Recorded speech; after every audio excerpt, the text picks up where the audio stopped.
Kahapon ay pinagdiwang ang 40th Santo Niño Festival sa San Isidro, Nueva Ecija. Silipin natin ang naging kaganapan sa makulay na selebrasyong ito at ang kwento sa likod ng kanilang panata sa Senyor Santo Niño. Panoorin po natin to.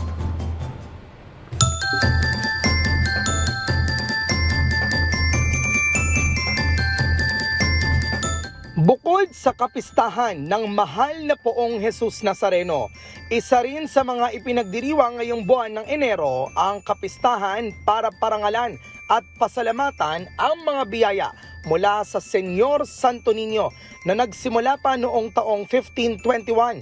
Sa Pilipinas, bawat tahanan ay may kanya-kanyang Santo Niño.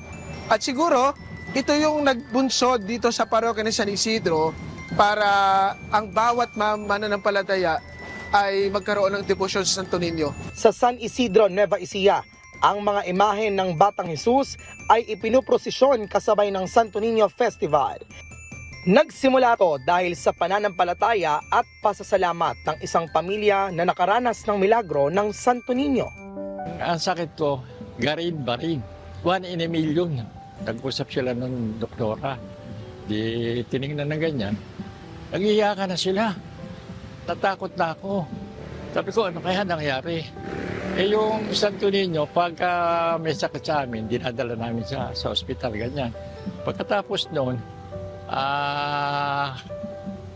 kinabukasan, mga alas 2, bigla akong nakatayo, pumunta ako sa CR.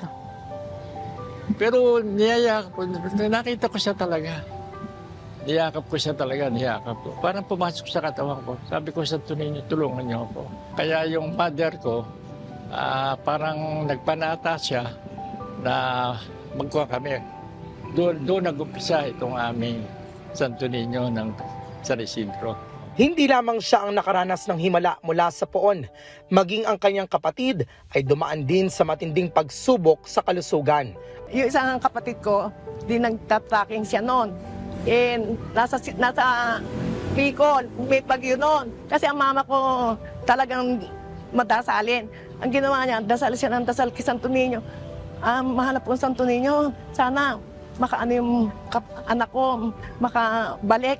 Alam mo, kinabukasan, ando yung kapatid ko. Walang nangyari sa kanya. Ang pamilya Miranda ang naging mitya ng debosyon ng mga taga San Isidro sa Santo Niño. Sa kanila rin nagsimula ang prosesyong ginagawa taon-taon. Kakaibang prosesyon na ito dahil bukod sa karosa, isinasakay ng mga residente ang mga imahen sa tricycle, sasakyan, bisikleta at truck. Sabay-sabay na ipinababasbas bilang tanda ng pasasalamat at panalangin para sa proteksyon at biyayang kanilang natatanggap. We are honored and grateful to have this privilege na magpro-prosesyon every third Sunday of January. Of course, because of the miracles na pinerform ni Santo Niño, especially for my father.